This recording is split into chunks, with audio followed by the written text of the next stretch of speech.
আচ্ছা স্যার, একটা প্রশ্ন, সেটা হচ্ছে যে অটিজম শিশুরা সামনে কিছু পেলেই ঘ্রাণ করে, অর্থাৎ স্মেল করে, বা অনেক সময় দেখি থুতু ছিটিয়ে ফেলে, বা অনেকের সবসময় কিছু প্রয়োজন হয় মুখে চেবানোর জন্য। এটা কেন স্যার?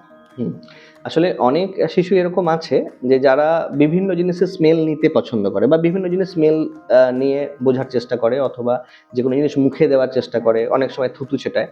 এইগুলোর পিছনের যে কারণটা আছে, এগুলোর পিছনের কারণ হচ্ছে যে আসলে এটা এক ধরনের সেন্সারি সমস্যা।